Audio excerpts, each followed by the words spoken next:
بسم اللہ الرحمن الرحیم الحمد للہ رب العالمین والصلاة والسلام علی رسولہ الامین اما بعد۔ ترمذی شریف کے دروس چل رہے ہیں۔ رمضان کے مبارک مہینے کی وجہ سے وہ دروس رک گئے تھے، اب دوبارہ شروع کر رہے ہیں۔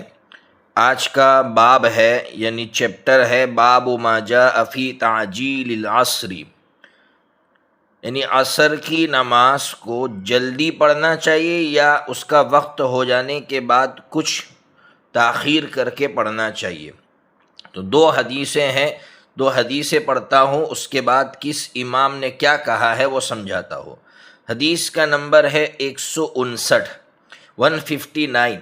حضرت ماں عائشہ صدیقہ رضی اللہ تعالیٰ عنہ فرماتی ہیں، نبی پاک صلی اللہ تعالیٰ علیہ وسلم عصر پڑھتے تھے اس حال میں کہ دھوپ ان کے کمرے میں ہوتی تھی، سایہ ان کے کمرے سے دیوار پر چڑھا ہوا نہیں ہوتا تھا۔ یعنی اس کا مطلب یہ ہے کہ ابھی بھی دھوپ نیچے ہے، زمین پر ہے، جو سورج نیچے ہوتا ہے تو وہ سایہ اوپر کی طرف اٹھتا ہے، تو اس کا مطلب یہ ہے کہ سورج بہت اوپر ہوتا تھا اور اس وقت حضرت نبی پاک صلی اللہ تعالیٰ علیہ وسلم عصر پڑھ لیتے تھے۔ آپ سمجھ گئے ہوں گے کہ سورج اوپر ہونے کا مطلب یہ ہے، جیسے ہم لوگ عصر پڑھتے تو کافی نیچے ہو جاتا ہے سورج، تو یہ کہہ رہے کہ نہیں، سورج اوپر ہوتا تھا، اس حال میں نبی پاک صلی اللہ تعالیٰ علیہ وسلم عصر پڑھ لیتے تھے۔ دوسری حدیث آپ پڑھیے تو بات اچھی طرح سمجھ میں آئے گی۔ حدیث کا نمبر ہے 161۔ حضرت ام سلمہ رضی اللہ تعالیٰ عنہ فرماتی ہیں کہ نبی پاک صلی اللہ تعالیٰ علیہ وسلم تم سے زیادہ جلدی ظہر پڑھتے تھے اور تم نبی پاک صلی اللہ تعالیٰ علیہ وسلم سے زیادہ جلدی عصر پڑھتے ہو، یعنی عصر کچھ تاخیر کر کے پڑھتے تھے۔ دیکھیے اس کو سمجھیے اچھی طرح۔ امام ابو حنیفہ رحمۃ اللہ علیہ کے بارے میں آپ کو بتایا کہ امام ابو حنیفہ رحمۃ اللہ علیہ کے یہاں عصر کا وقت بہت لیٹ شروع ہوتا ہے۔ کیا مطلب؟ اگر پہلے زمانے کے اعتبار سے اور آج بھی سمجھنا چاہے تو ہر چیز کا سایہ اس کے جیسا دو ہو جائے، ڈبل ہو جائے، اس کے بعد جیسے آپ لکڑی کھڑی کریں گے تو آپ دیکھیں گے اس کا سایہ ڈبل ہو گیا، اس کے جیسا ایک نہیں پھر ڈبل ہو جائے، تو اس کے بعد عصر کا وقت شروع ہوتا ہے۔ اور باقی جتنے ائمہ ہیں، چاہے امام شافعی ہو، امام مالک ہو، امام احمد بن حنبل ہو، اور خود احناف میں صاحبین یعنی امام محمد ہو، امام ابو یوسف ہو، ان سب کا کہنا ہے کہ نہیں، عصر کی نماز کا وقت شروع ہو جاتا ہے جلدی۔ کب شروع ہوتا ہے؟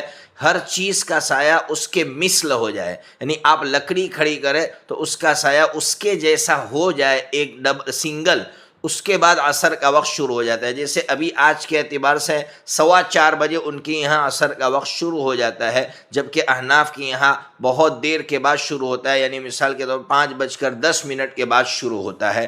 تو ان کے یہاں اور ہمارے یہاں عصر میں 1 گھنٹے کا فرق ہوتا ہے۔ تو اب یہ لوگ یہ کہہ رہے ہیں اس حدیث کی روشنی میں کہ عصر جلدی پڑھ لینی چاہیے، یعنی کیا مطلب؟ جیسے ہی 4 ان کے مسلک کے اعتبار سے مثال کے طور پر 4:10 پر یا 15 پر عصر کا وقت ان کے یہاں شروع ہوتا ہے، فوراً عصر پڑھ لو۔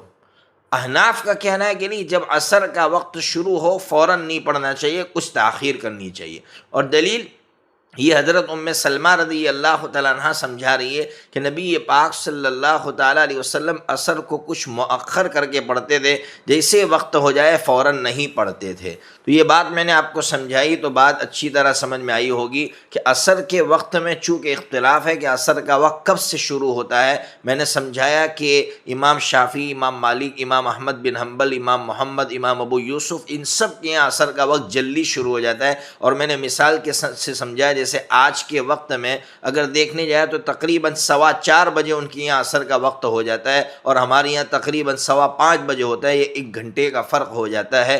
بہرحال تو عصر کو اتنا لیٹ بھی نہیں کرنا چاہیے کہ سورج پیلا پڑ جائے۔ سورج پیلا پڑنے لگے اور اس کی روشنی ختم ہونے لگے، اس وقت عصر کی نماز کو پڑھنا مکروہ تحریمی ہے۔ اس کو بھی سمجھنا چاہیے۔ کچھ لوگ جو ہے بہت زیادہ مؤخر کر کے عصر کو پڑھتے ہیں اور عادت بنا لیتے ہیں، کبھی کوئی مسئلہ ایسا پیش آ گیا تو بات الگ ہے، باقی کچھ لوگ جان بوجھ کر جیسے دکان پر ہوتے ہیں اور عصر کی نماز کو لیٹ کرتے ہیں اور اتنا لیٹ کر دیتے ہیں کہ سورج پیلا پڑ جاتا ہے، تو اس طرح نماز ہماری مکروہ تحریمی ہو جاتی ہے، یعنی ہم گنہگار ہوتے ہیں۔ بہرحال تو یہ عصر کی نماز کب پڑھنا چاہیے میں نے سمجھایا۔ اس کے بعد کا جو عنوان ہے باب ما جاء فی وقت المغربی، مغرب کا وقت وہ تو سب کو معلوم ہے، اس سے پہلے میں نے بتلا دیا کہ مغرب کے وقت میں بھی اختلاف ہے کہ یہ 5 امام یعنی امام شافعی، امام مالک اور امام احمد بن حنبل، امام محمد اور امام ابو یوسف جو دونوں حنفی ہے، ان 5 امام کا کہنا ہے کہ مغرب کا وقت جلدی ختم ہو جاتا ہے اور عشاء کا وقت جلدی شروع ہو جاتا ہے۔ کیا مطلب؟ شفق احمر یعنی آسمان کے اوپر لال پٹا آتا ہے، وہ لال پٹا ختم ہو جائے تو مغرب کا وقت ختم ہو گیا اور فوراً عشاء کا وقت شروع ہو جاتا ہے۔ اگر آپ وقت کے اعتبار سے دیکھیں تو تقریباً 1 گھنٹہ، مغرب کے بعد 1 گھنٹہ ہو جائے تو فوراً وہ ان کا کہنا ہے کہ عشاء کا وقت شروع ہو جاتا ہے۔ جبکہ امام ابو حنیفہ رحمۃ اللہ علیہ کا کہنا ہے کہ نہیں، لال پٹا ختم ہوتا ہے اس کے بعد سفید پٹا آتا ہے، وہ سفیدی جب غائب ہو جائے اس کے بعد مغرب کا وقت ختم ہوتا ہے اور اس کے بعد عشاء کا وقت شروع ہوتا ہے۔ بہرحال مغرب کا وقت جو ہے اس میں بھی اختلاف ہے۔ امام ابو حنیفہ رحمۃ اللہ علیہ کے یہاں یوں سمجھو تقریباً 1.25 گھنٹہ ہوتا ہے، 1 گھنٹہ 15 منٹ یا اس سے کچھ زیادہ ہوتا ہے، اور ان حضرات کے یہاں 1 گھنٹے میں مغرب کا وقت پورا ہو جاتا ہے۔ یہ تو مغرب کے وقت میں مسئلہ کیا ہے، مغرب کے وقت کا مسئلہ بتایا، لیکن ایک بات یاد رکھیے، تمام ائمہ کا اتفاق ہے کہ مغرب جلدی پڑھنا مستحب ہے۔ جیسے ہی سورج ڈوب جائے، اذان ہو، اذان کے بعد تھوڑا سا فاصلہ ہو اور تھوڑے سے فاصلے کے بعد جو ہے اول وقت کے اندر مغرب پڑھ لینا چاہیے، اور الحمدللہ تمام مسالک کے لوگ اول وقت ہی میں مغرب پڑھتے ہیں۔ ہر رمضان میں مصلیوں کی، صائمین جو روزے دار ہوتے ہیں، ان کی رعایت میں 10 منٹ کی تاخیر کرتے ہیں، ٹھیک ہے اتنی تاخیر میں گنجائش ہے، لیکن عام دنوں کے اندر، رمضان کے علاوہ دنوں کے اندر مغرب کی نماز کو اول وقت میں پڑھنا مستحب ہے۔ اور دلیل کیا ہے؟ ابھی حدیث پڑھتا ہوں، اور آپ کو اس سے پہلے حدیث بتائی کہ حضرت جبرائیل علیہ السلام نے آ کر نبی پاک صلی اللہ تعالیٰ علیہ وسلم کو 2 دن نماز پڑھائی، اور 2 دن نماز پڑھا کر وقت بتایا تھا کہ کس نماز کا کیا وقت ہے۔ عجیب بات یہ ہے کہ مغرب کی نماز دونوں دنوں میں اول وقت میں پڑھائی ہے، اور اشارہ کیا ہے کہ یہ اول وقت میں پڑھنا مستحب ہے، اس لیے مغرب کی نماز کو اول وقت ہی میں پڑھ لو۔ اب میں حدیث پڑھتا ہوں، حدیث کا نمبر ہے 162۔ سلمہ ابن الاکوع رضی اللہ تعالیٰ عنہ سے مروی ہے کہ نبی پاک صلی اللہ تعالیٰ علیہ وسلم مغرب پڑھا کرتے تھے جبکہ سورج ڈوب جاتا تھا اور پردے کی اوٹ میں چلا جاتا تھا۔ بالکل صاف ستھری حدیث ہے، اور اس سے ہمیں یہ پیغام مل رہا ہے کہ مغرب کا وقت جو ہے گرچہ لمبا ہے، ان حضرات کے یہاں 1 گھنٹے کا ہو، لیکن اول وقت میں پڑھ لینا چاہیے۔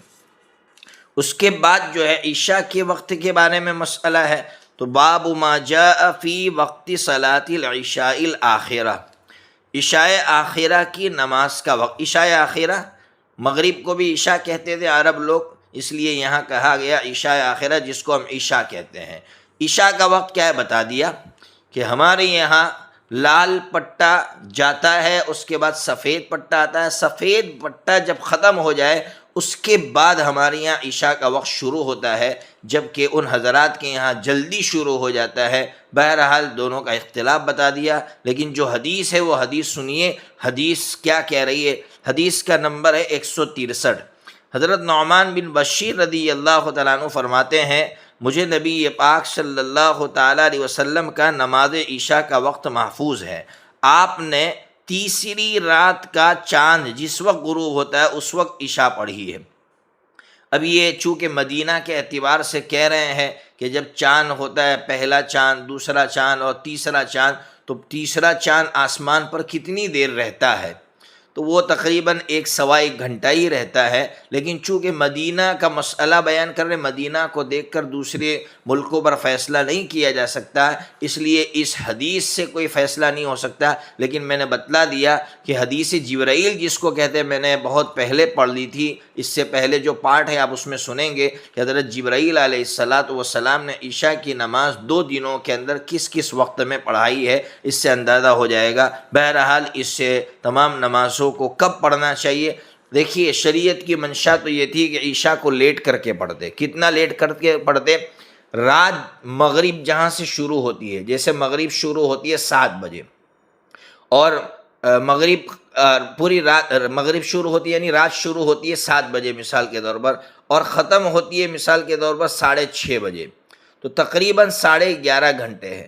11.5 گھنٹوں کو 3 حصوں میں تقسیم کرو تو پہلا تیسرا حصہ ہے، شریعت یہ چاہتی ہے کہ عشاء کی نماز اس کے بعد پڑھا جائے، 1/3 کے بعد، یہ چاہتی تھی شریعت۔ لیکن چونکہ لوگ بیچارے تھک جاتے ہیں تو لوگوں کی رعایت میں شریعت نے یہ کہا کہ ٹھیک ہے اتنا مؤخر کر کے نہیں پڑھ سکتے ہو تو عشاء کا وقت ہو جائے اس کے بعد پڑھ لیا کرو۔ باقی شریعت چاہتی تھی کہ تھوڑی عشاء کی نماز کو مؤخر کر کے پڑھے۔ کیوں مؤخر کر کے پڑھے؟ آپ سمجھ گئے ہوں گے کہ جتنا نیند آ رہی ہے اور نیند کے بعد نماز کا انتظار کرتے رہیں گے تو بہت ثواب ملتا ہے، اس لیے نبی پاک صلی اللہ تعالیٰ علیہ وسلم کی چاہت تھی کہ میں عشاء کو 1/3 کے بعد پڑھوں، لیکن مصلیوں کی رعایت میں آپ جلدی پڑھ لیتے تھے۔ اللہ تبارک و تعالی ہمیں مسائل سمجھنے کی توفیق عطا فرمائے۔